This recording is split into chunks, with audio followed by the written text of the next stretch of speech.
in the past, I'd give handouts and have you fill in the blanks. But today, I decided to just put it in a presentation, and then you can copy down as much as you can as we go through it. Again, I'll post these on the website as well as the audio associated with it. So if you happen to miss something, you can go back and find it and then copy it down that way. Sound good? And I tried to simplify some things. There was a lot of notes in there, and we never were able to keep it inside of one day. And so I tried to eliminate a few of the things that I thought were not as important as some of the other main points and details, and so that it, again, made it a little bit more concise.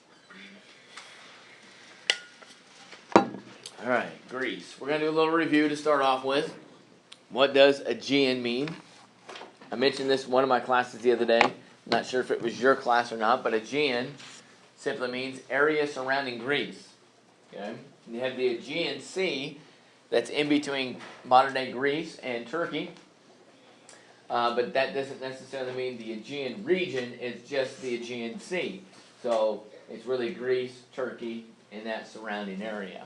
The topography of Greece and Turkey, the Aegean, is really mountainous, and that's what contributed to this concept of a polis or city-state. Because of geography, it separated communities from one another geographically. All right, these natural barriers that separated them. So that they would have their own unique political system separate from one another there. Okay. Also want to remind you, going back to the documentary the other day, you have the Mycenaeans, or the Greeks. They're on this side of the Aegean. And then over here on this side, you have who? Who's on this side? That would be, begins with a T.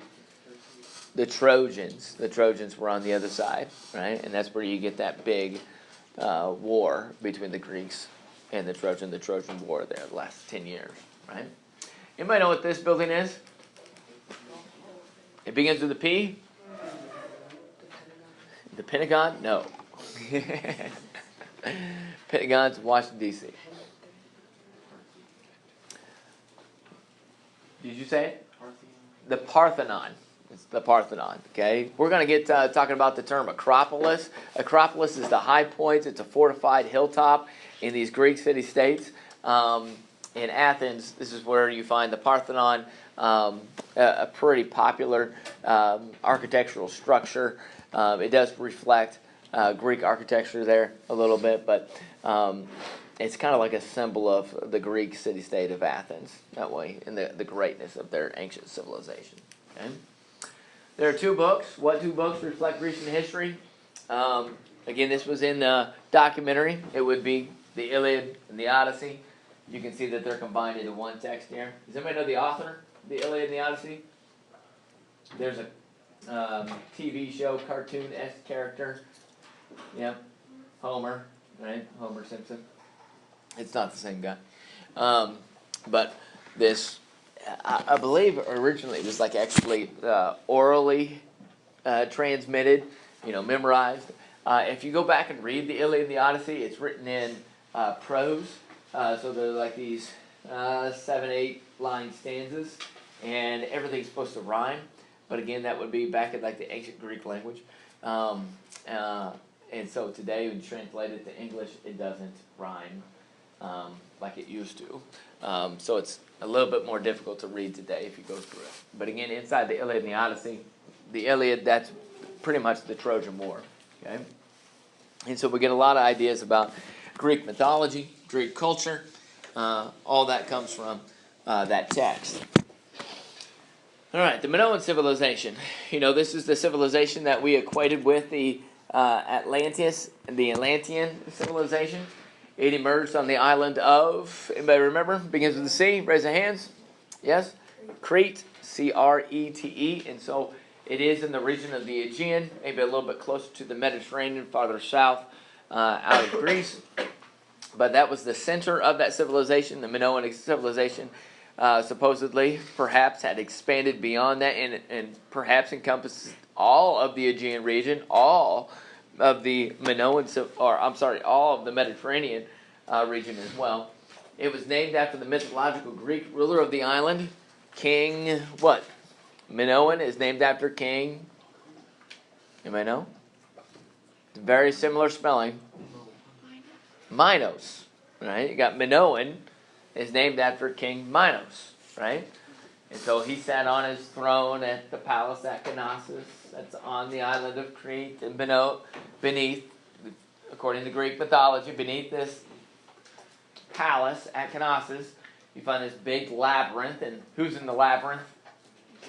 The Minotaur, the half man, half bull. And what was the name of the little Greek boy who was sent to the labyrinth and eventually slayed the Minotaur and then eventually escaped? Anybody remember what his name was? Catch it from the film the other day. I think his name is Theseus. Theseus, that way. I could be wrong, but that was Theseus. Okay. All right, the Minoan civilization, they had what? They were advanced, and what's reflective of their advanced civilization, they had flushing toilets and they had running water. Did they exactly have this type of toilet? Probably not, but, fairly advanced for that particular time. I like to think about, how does it compare to some of our more recent history? You can think about maybe some of your grandparents were in this situation, maybe probably more likely your great-grandparents, but they grew up in homes that didn't have indoor plumbing, right?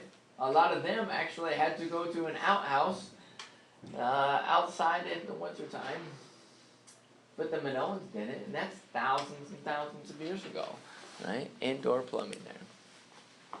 The Minoan civilization also, had a fascination with the bull, and it's highlighted in this particular fresco with the bull leaping ceremony. When you look at it, you step back from it, and you're like, man, that's kind of strange, right? Why in the world would they do something like that?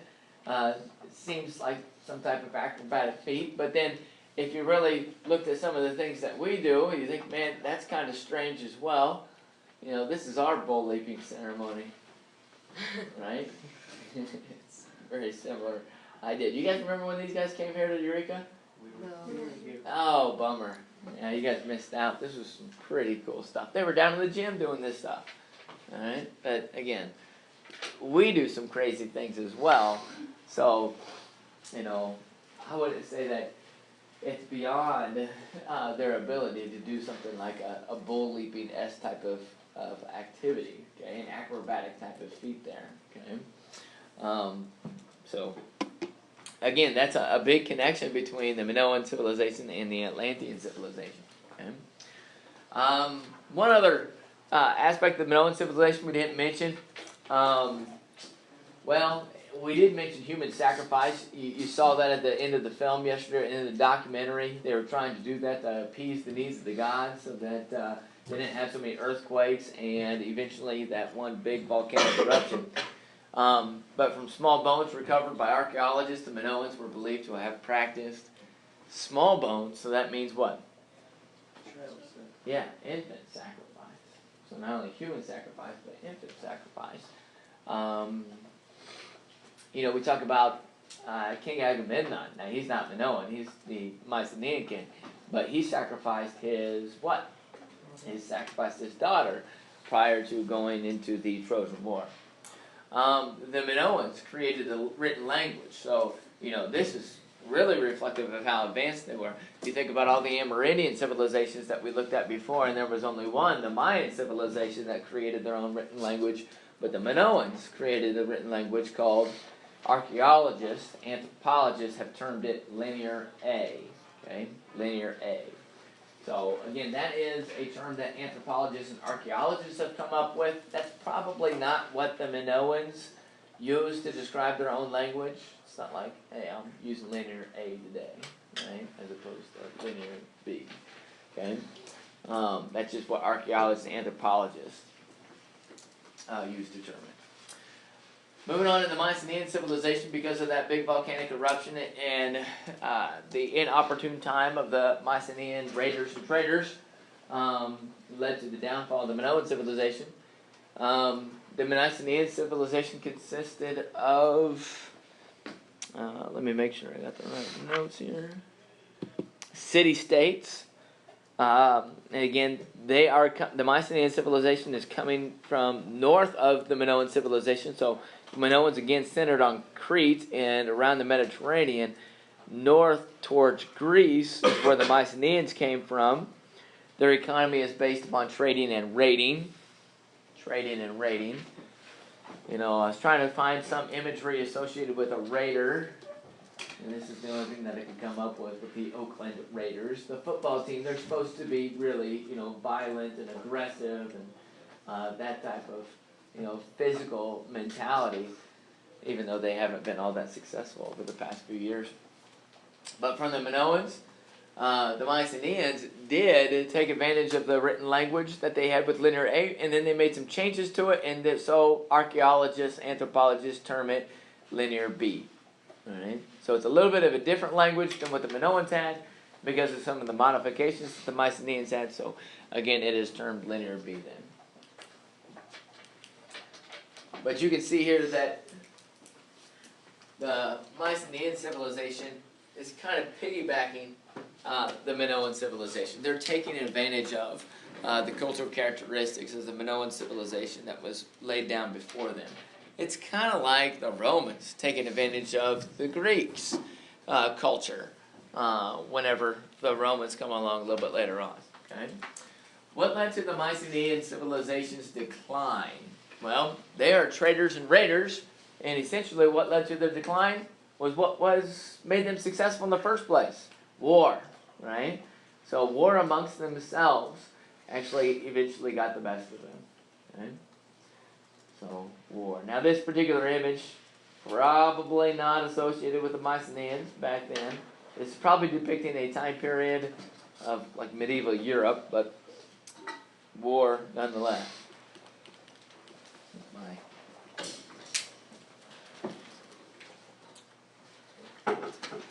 Alright, after the Mycenaean civilization fell apart, this led up to a time period called the Dark Age. Now when I share this with students, every year students get confused. They've heard of a Dark Age before. You've heard of a Dark Age before, right?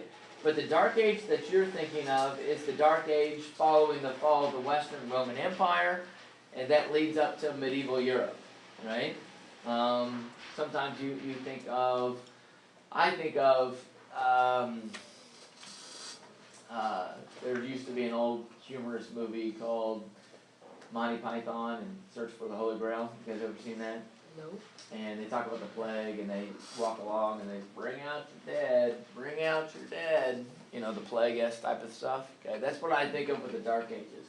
This is a different Dark Age. Sound good? This is a completely different one, separate from that one.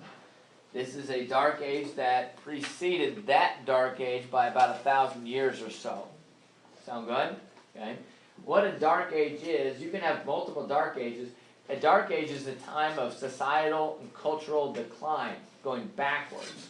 So the Minoans, an advanced civilization. The Mycenaeans, they piggybacked the Minoans and maintained some sense of continuity of an advanced civilization. But when the Mycenaeans leave, right, and they fall apart, the region of the Aegean, they suffer and they go backwards, culturally speaking. Sound good? All the advancements that were made begin to decline. Okay, so it's a time of decline, backwardness. That's referencing culture, literacy, and the arts vanish. So literacy goes in the blank there. Notice the book that has no letters on it, no words, right? So if you don't have literacy, I mean, that's an exponential advantage to be able to have the written word. Technical skills decrease. You may want to write this out to the side of technical skills. What is technical skills? In our references for things that we've talked about in your class, it's really specialization of skills, right? Specialization of skills. That particular point on the development of an advanced civilization, all of a sudden that's starting to take away. All right, it's being removed, and you're going to have to start regressing and going back down that list of items that we've talked about in the past. Subsistent farming replaced trading, right? So trading is up above, farming.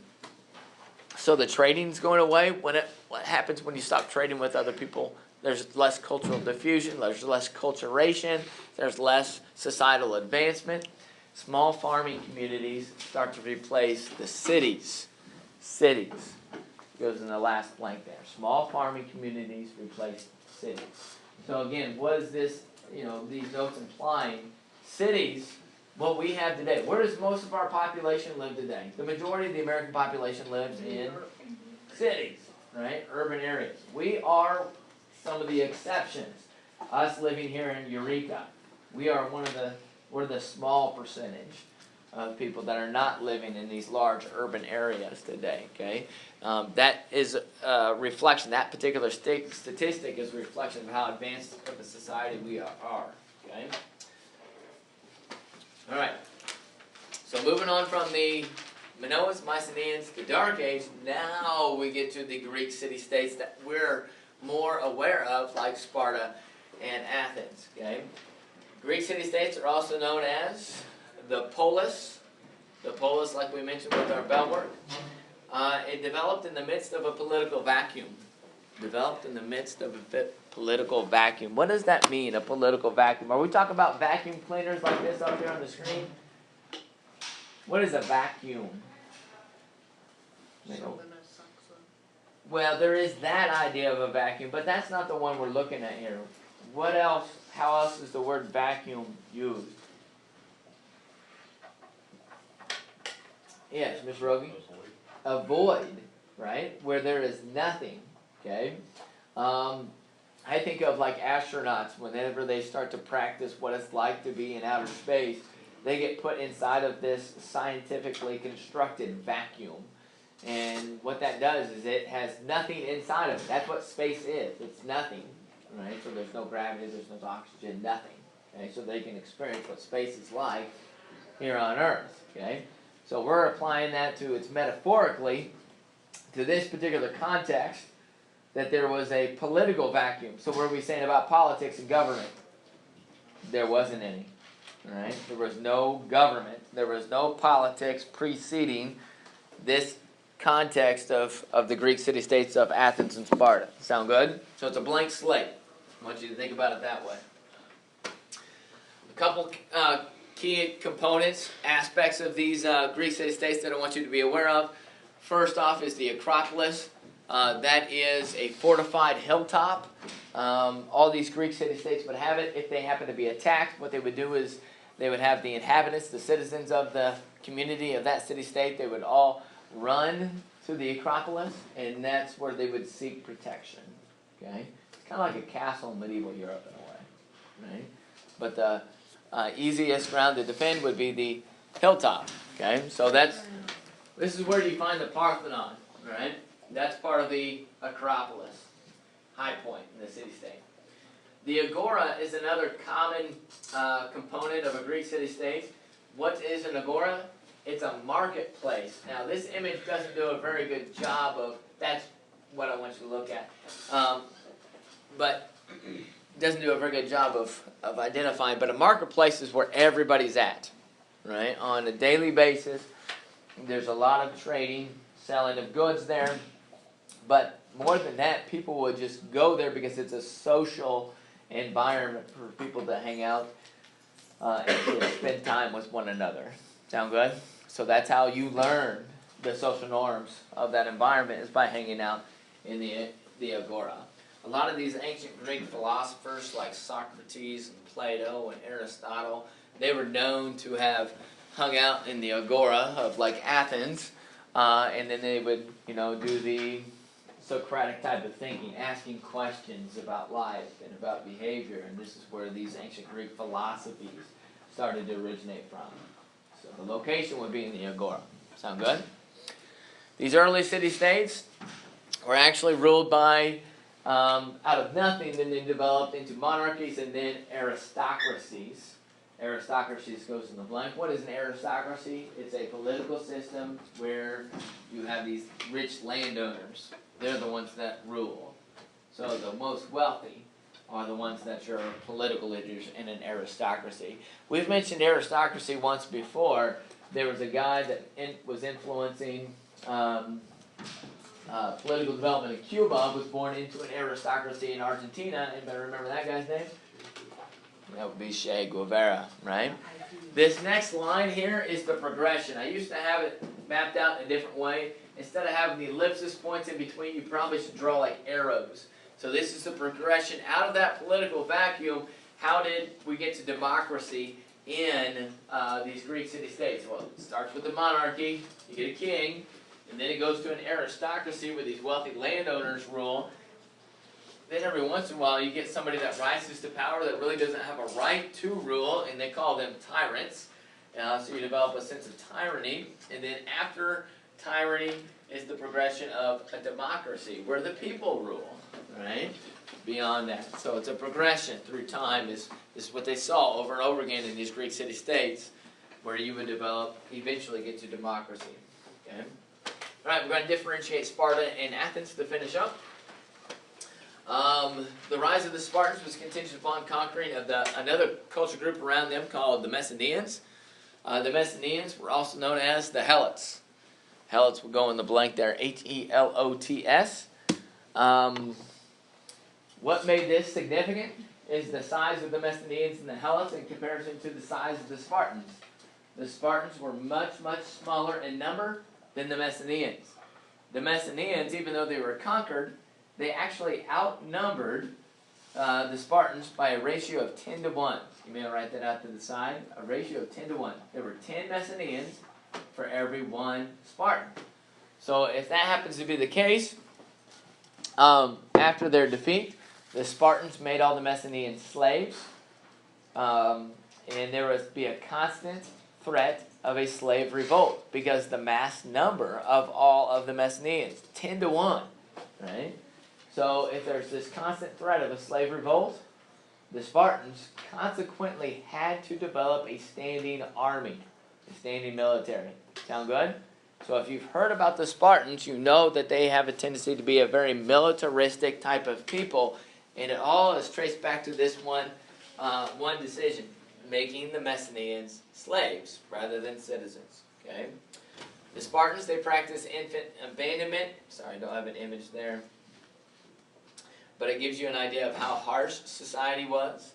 Why I put this in there is if the child was seen as puny or weak, where they would throw it out on the hillside and leave the child to die of exposure. Sound good? Because they thought it wasn't strong enough to be a part of the Spartan culture. It's kind of like that concept of eugenics. You guys remember talking about eugenics? Mentioned it in our chapter of race the other day. Would that be, what kind of eugenics did we have? Positive eugenics, negative eugenics? Is that the terms that we had? Yes? No? Or was it something else? I thought it was positive, negative. I have to go back and look at that. All right. A progression through time. This is for males in the Spartan community. This is not for females. At the age of 7, you would begin 13 years of military training. At the age of 20, you live the next 10 years. You're a part of the military. You live in the barracks, right? And by the age of 30, you can become a citizen. What's the likelihood of you actually making it to 30?